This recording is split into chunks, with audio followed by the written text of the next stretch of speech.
¿Recordás alguna vez haber hecho algo por presión social? ¿Por qué pensás que fue?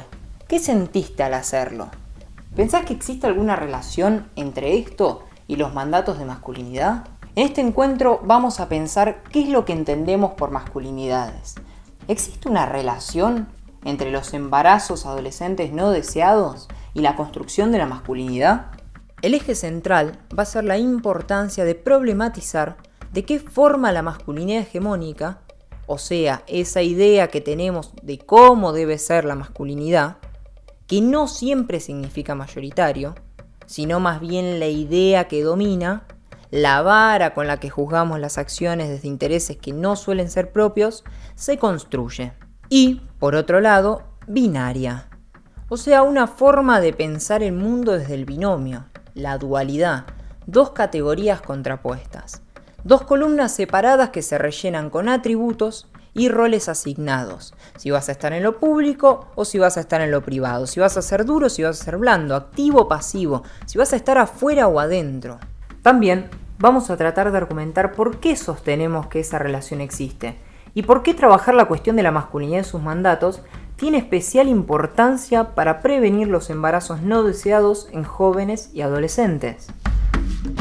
Hola, soy Nahuel, soy militante de la plataforma Desarmarnos, creada en el año 2020 para cuestionar las masculinidades desde el lugar que nos toca, desde las diferentes perspectivas de trabajo. Ahora, la masculinidad hegemónica se impone como norma y de esta forma también impacta directamente en todos los espacios que une habita.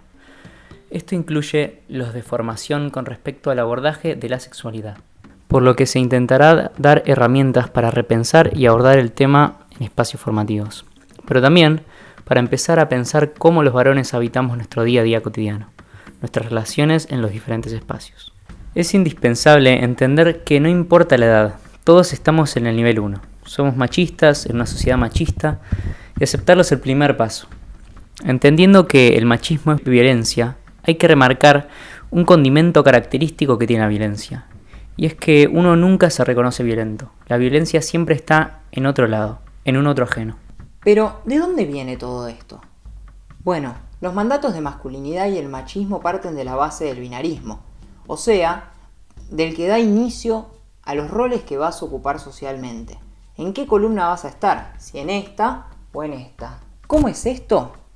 Bueno, la división sexual y los roles asignados en estas columnas se presentan como algo dentro del orden de lo natural y de lo cultural o de lo tradicional, como si fuesen algo estático y universal, con la tarea política de jerarquizar y ordenar de manera desigual las diferentes sociedades. Estos roles son naturalizados con elementos discursivos como los de "y bueno, sí siempre fue así", y normativizados desde la moral y desde los valores, con el objetivo de asignar los roles y las formas en las que uno va a actuar en determinado momento. Para mí esto es porque las mujeres tienen que estar más preparadas para el día de mañana que los hombres, porque corren más peligro, son más vulnerables que los hombres. No es un comentario machista, para nada. Ahora, ¿cómo accionan estos mandatos?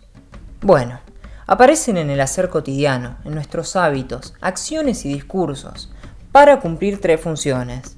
La primera perjudicando a las mujeres, para ubicarlas en el lugar que debieran ocupar naturalmente, porque la violencia funciona como un mensaje disciplinador. Y la otra para los propios varones. En primer lugar, para los que no cumplen este parámetro, también violencia disciplinadora, pero también para los pares, que sí los cumplen, donde la violencia y los mandatos son mensajes de competencia. Esto genera una mantención de quienes van a ocupar el rol de estar en el mundo público, rígida y sin movimiento, porque mientras unos compiten en la cúspide con privilegios y poder, el resto están excluidos y excluidas en el último eslabón del tarro, siendo las víctimas de esta competencia, expresándose como en comentarios homofóbicos en el aula, que te digan "cállate puto" y que esto te inhiba a la hora de participar, o en el acoso callejero. Ordenan el espacio público, asignan la forma en la que va a ser habitado ese espacio, con miedo, sin miedo, con capacidad participativa o sin esa capacidad. Esta masculinidad hegemónica impacta directamente en las demás masculinidades a través de mandatos que te generan un estado de falta constante con respecto a lo que debiera ser lo ideal. Lógicas que se entremezclan con las de bancársela, ser el más piola, el famoso porongueo. Lógicas en las que para sobresalir tenés que pisarle la cabeza al otro siempre. Nunca llegás a cumplir con ese canon que la masculinidad te exige. O sea, si sos heterosexual, tenés que ser heterosexual y hegemónico. Si sos heterosexual y hegemónico, tenés que ser heterosexual, hegemónico y con guita. Si sos todo eso, tenés que ser influencer de tus pares. Nunca se llega y es algo que hay que mostrar y reafirmar constantemente. Por ejemplo, hoy nos parece que Bad Bunny es la nueva masculinidad, y no es tan así. O sea, es un poco una reformulación, tipo una Stacy Malibu con un sombrero nuevo. ¡Pero el sombrero es nuevo!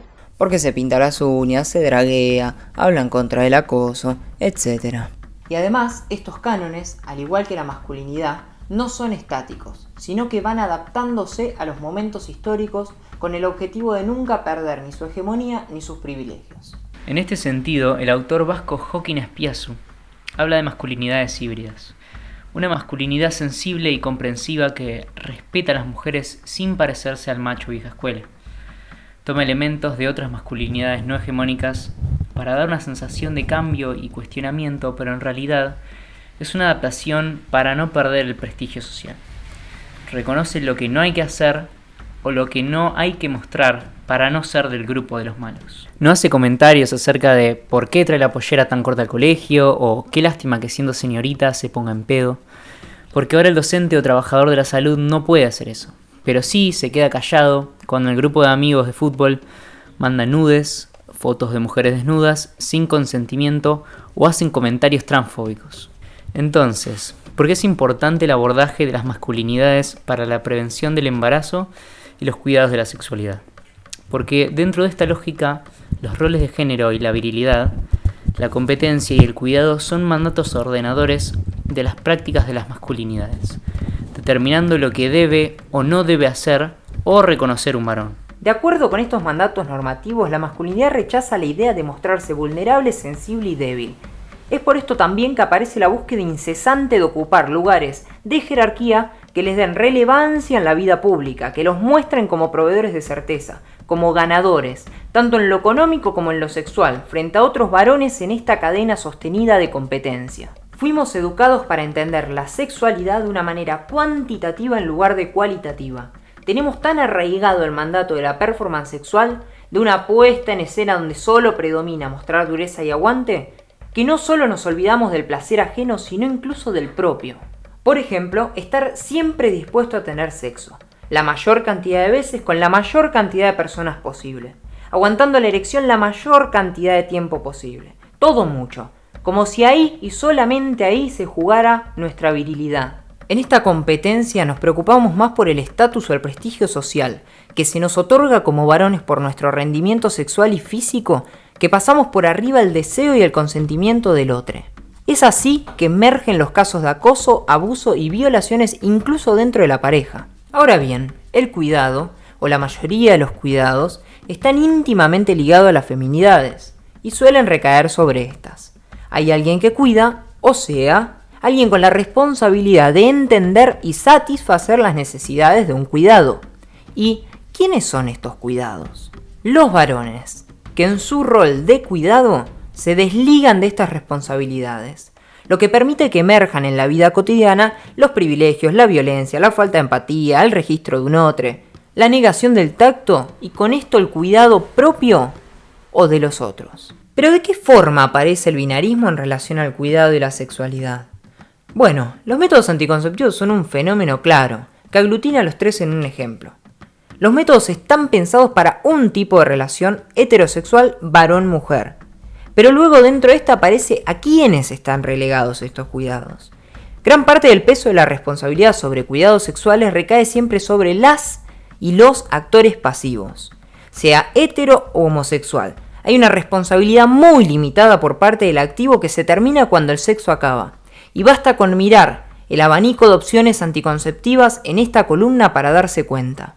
Esto también es parte de la norma social, pues el desinterés por cómo queda emocional y físicamente el otro es en la mayoría de las veces nulo. Por último, muchas veces se suele pensar que las juventudes venimos mucho más deconstruidas, por asumir que por haber nacido en este tiempo venimos con debates saldados y tenemos más perspectivas de género que las generaciones anteriores. Por más que esto pueda tener una cuota de cierto, no significa que sea un debate saldado ni mucho menos, sino que en gran parte sigue funcionando lo que mencionamos de mutar y adaptarse para no ser condenados sin perder privilegios. Es bueno comenzar el encuentro con una dinámica corporal, caminar por el espacio común, mantener la mirada desde cerca, abrazarse, hacerle masajes al compañero.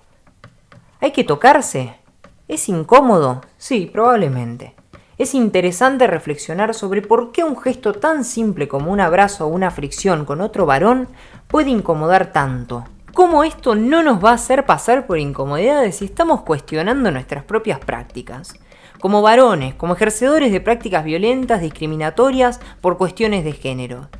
Debemos necesariamente pasar por esa incomodidad, por un tema polémico, por una dinámica similar, si buscamos evitar y revisar esas prácticas y cuestionamientos. Si alguno no está dispuesto, preguntar el por qué es indispensable, porque es el que permite ver los sentidos comunes y discursos de odio ya mencionados que hay detrás. Armar dentro del aula o el espacio una dinámica de 4 puntas donde aparezca el nunca, algunas veces, muchas veces, siempre. En base a esto se van haciendo preguntas del tipo: ¿insististe para tener relaciones con alguien? ¿Tuviste relaciones con alguien cuyo estado consciente no era el óptimo? ¿Te sacaste el preservativo sin previo aviso? ¿Te negaste a usarlo alegando incomodidad o menos placer?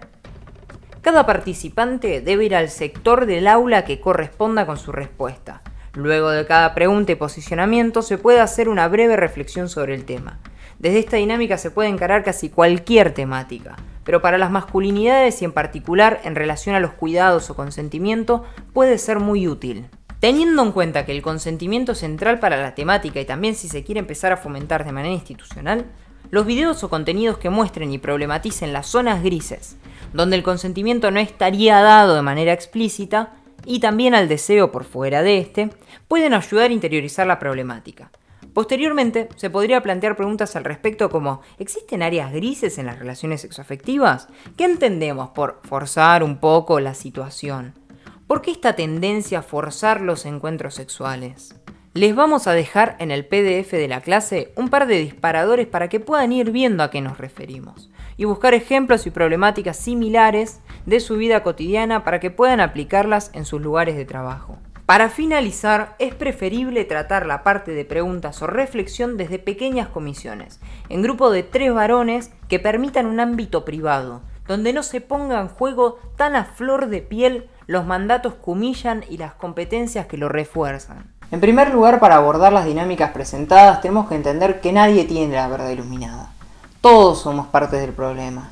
Todos tenemos que aprender, todos tenemos que escuchar. Hay que aprender a tomar el rol de orientador sin caer en verticalismos, sin juzgar ni ser punitivo. Porque hay que tener en cuenta que posiblemente ese par tuvo una formación en el ejercicio de la violencia similar al tuyo. Dentro de los encuentros es central entender que todos partimos de la misma base. Nadie ocupa un nivel de deconstrucción mayor por ejercer menor cantidad de violencia. Tenemos que pasar esta instancia como conjunto y hasta que eso no suceda, todos seguimos en el mismo casillero. Y por otro lado, no quedarnos en nuestros microclimas de comodidad. Hay que salir a tensionar. Tenemos que incluso podernos sentar con el estereotipo clásico del macho. No nos podemos bajar del barco de los privilegios y desligarnos de la responsabilidad de manera individual. Es una problemática colectiva. Démosle la relevancia que merece. No es un sálvese quien pueda. Yo me deconstruí, el resto está mal. Hay que quedarse arriba disputando y traccionando con las incomodidades y frustraciones que esto implica.